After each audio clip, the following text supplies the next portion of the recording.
That's the baddest man on the planet right there. Possibly still the best heavyweight in the world. Francis Ngannou makes easy work of Renan Ferreira. Stayed patient on the feet, didn't do anything too crazy, didn't bum rush him and give Renan Ferreira some kind of opening to land a counterpunch, because that's what Ferreira was looking for. He was also being patient himself. Looked like he was trying to find the counter shot, waiting for Ngannou to be a bit too reckless in the stand-up, but he did not see the takedown at all. Which is crazy because Ngannou's last MMA fight, he won by wrestling as well. He's a complete, well-rounded MMA fighter now. He can wrestle, he can punch, kick, fight intelligently. He's way better, or at least way more intelligent than he's ever been. I don't know if we can say that he's a better fighter than ever, considering that he is much older now, but he is very intelligent, went to the path of least resistance, and he got it very easy. Just turned the corner a little bit, and Renan Ferreira could not defend it at all, even by being the bigger man. He was the heavier fighter going to the fight as well, which is crazy because some of Ngannou's last fights, he was like 270 to 280 pounds. He went into the fight lighter, probably to get a little bit more speed and wanted the fight to be a bit longer, knowing that he was going to go with a wrestling approach. Wrestling was part of his game plan the entire time. Have better cardio, knowing that Renan Ferreira is going to be the bigger man in there. He's going to gas out from that wrestling strategy. And notice when he's in the full guard and Renan Ferreira has both butterfly hooks, Ngannou is rotating Renan Ferreira to the left side to push him up against the fence. Very good positional work from Francis Ngannou, but Ferreira does a really good job at almost getting the triangle choke. So he attacked the Kimura on the right side, but faked that to set up his triangle choke. Getting Ngannou distracted from the Kimura allows Renan Ferreira to bring his leg over the shoulder, and it was a good submission attempt. He did multiple times grip the fence with his toes, which he wasn't allowed to do, and the way Francis Ngannou got out of that triangle was kind of funny. He just punched his way out of it. Just ground and pound. It weakened the submission. He got out of it. Then Ngannou started landing more ground and pound from the half guard position, which is one of the best positions in MMA right now. He was actually landing a lot of big shots and hurting Renan Ferreira before he got the back, and Renan Ferreira had to push him off with his legs, and he rotated to his base,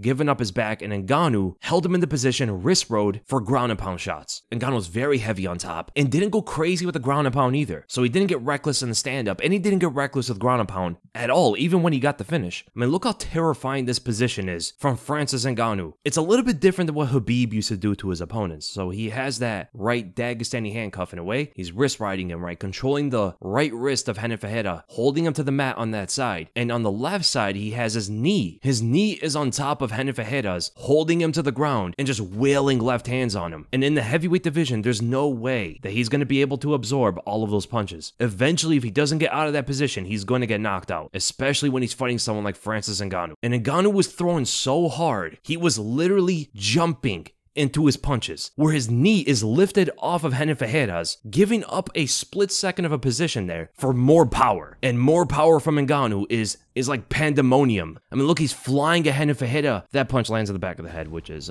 not great, but that's the first punch that really hurt Renan Ferreira. It was a back of a head shot, and then the second one, the follow-up shot right behind that one, was also to the back of the head, and that's the punch that knocks Ferreira out. Look, he's unconscious after that second back of the head punch. Those kind of punches are very, very dangerous. The third punch in that sequence is to the ear. Bro is literally unconscious, face planted on the ground. Ngannou is swinging with all of his might at his unconscious fighter, while Dan Miragliotta is standing right above both of them, sees every single punch and where they're landing, and wants the fight to continue. And by fight, I mean the massacre of Renan Ferreira. Hard to tell if this punch lands to the back of the head. It looks like maybe slightly to the side of it, but even still, man, awful refereeing by Dan Miragliotta. And look how Miragliotta is checking up on Renan Ferreira like, oh yeah, he's got a pulse. Maybe I should continue the fight still. And bro, look at Ngannou. He's exhausted from punching this guy in the head. He's gassed from beating this guy to a pulp. And in the heavyweight division, that position is way more dangerous because you cannot absorb all those punches from any heavyweight, especially from someone like Ngannou. Whereas in the lighter weight classes, they could survive from the ground and pound a lot longer. But when you have fighters who are 250 pounds plus, just a few shots getting through, and that's all it needs for a knockout. And that referee just didn't want to stop the fight. He wanted Renan Ferreira to fight like a warrior, show a heart of a warrior or something. The fight should have been stopped before Renan got knocked out like that. And then he face planted, face flat on the mat, not blocking the punches anymore, and allowing someone like Francis Ngannou to wail on an unconscious fighter like that is way too much. They have to have context of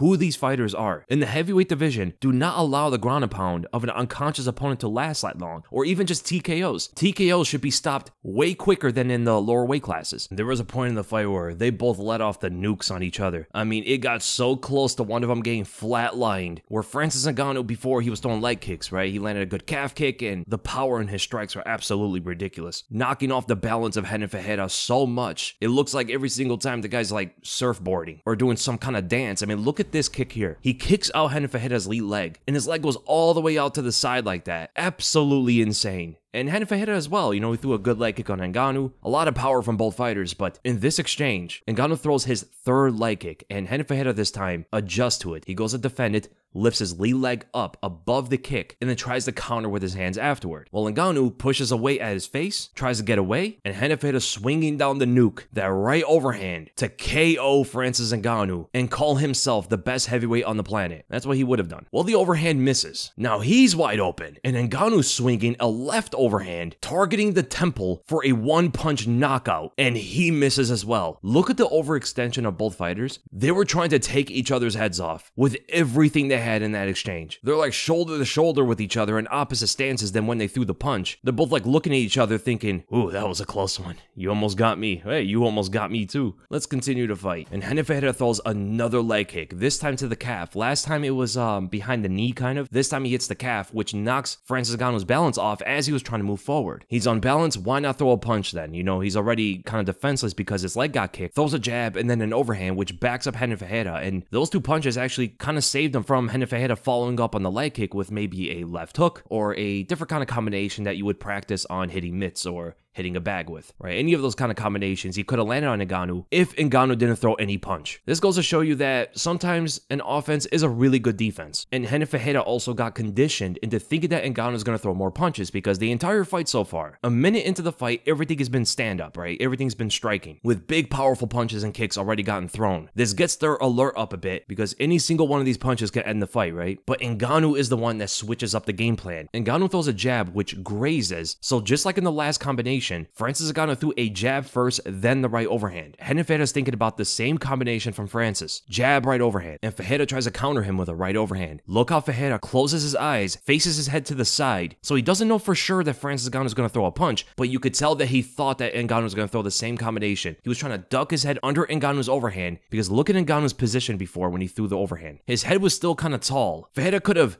ducked under that punch, landed the overhand, and connect clean on Ngannou. It was the same combination he was most likely thinking that he can counter. You can see Ferreira's overhand is really up high. Ngannou got under it. Easy takedown for Francis Ngannou, but great victory for Francis Ngannou. Other than, you know, some of the back of the head punches, which we do have to mention, they are important. I mean, dangerous shots to the back of the head from Ngannou is crazy, right? The referee should have definitely stepped in on those. Those back of the head shots were the punches that knocked Renan out, but I don't think Renan Ferreira was going to get out of that position at all. I think eventually he would have gotten knocked out. There was over a minute left in the fight, and a heavyweight cannot lay on the ground like that, absorbing punches to his hand. The glove is not big enough to block every punch, and a few of those land to the temple, behind the ear, to the jaw. That fighter is going to get KO'd. But great respect from both fighters there, and you know this win meant a lot to Francis Ngannou. He was very emotional after the fight, and so was his coach. Respect and prayers to him and his family. And I'm glad that Renan Ferreira, he wasn't knocked out for a long time, you know, at least he was able to wake up, and hopefully he's healthy as well. So great win from Francis Ngannou. He still might be the best heavyweight on the planet. It's hard to say so for certain because, you know, he hasn't fought Tom Aspinall or John Jones yet, as those are the other two best heavyweights right now. But Ngannou just furthering his legacy and making a lot more money for his fights. Like he said, he's making more money in his fights than he's ever made in his entire career. And that's awesome to see that a fighter like Ngannou has beat the game and he's still on top, has yet to lose in MMA ever since the first Stipe fight, which he avenged that loss. So at this point, you can argue if they didn't beat Francis Ngannou, they're not the best heavyweight on the planet. So I hope you guys enjoyed the breakdown. And if you did, make sure to give the video a like, make sure to subscribe, hit the bell for notifications, and I'll see you guys in the next video.